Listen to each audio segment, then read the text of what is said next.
Well, as we've mentioned several times this morning, today marks the 3rd anniversary since Hurricane Katrina, and as we promised earlier, we do have a guest joining us today. Yes, she is a Grand Valley student. She spent 10 months on the Gulf Coast in the AmeriCorps. She's spending her time rebuilding there, and Veronica Kirin joins us now to share a little bit more about her story.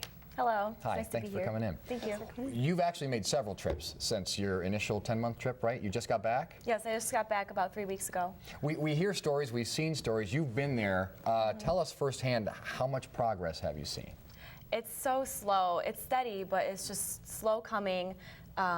Progress is in the form of buildings that were fallen down before, have been moved away, not rebuilt, or new shops now. Last time I was in the city, there's a shop that reopened that the owners are saying, oh yeah, we finally got our shop open 2 years later.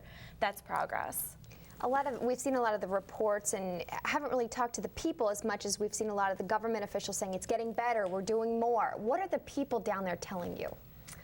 Well, they're telling me that they're trying to get their funding from the state and from the government, and it's slowly trickling down now, but it came way too late and not in enough money at all. And it's like everyone has said, there's just not been enough response by the government at all, especially by FEMA.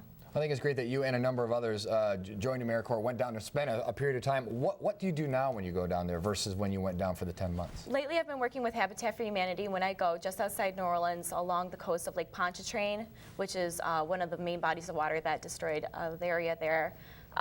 This time that I'm planning to go in December here, I'm hoping to be in the 9th Ward, to be just a little bit closer to the ground zero where the area is so very devastated. The areas that actually got hit by the hurricane is in Mississippi, but they're starting to get back on their feet. That's good to hear. What do you think would be probably the one thing that you're never going to forget? I know stuff changes as you go down there and you think it gets better, but there's got to be that one thing that you're always going to have in the back of your mind. Well, I was a caseworker in Mississippi on one of my projects in the Gulf, and I had a woman who was in such a bad place. She was terminally ill with cancer. She was living in a house that had such bad mold in it that she would wake up in the morning with blood coming out her nose and ears. And we worked so hard to finally get her house fixed because FEMA would not lift a finger.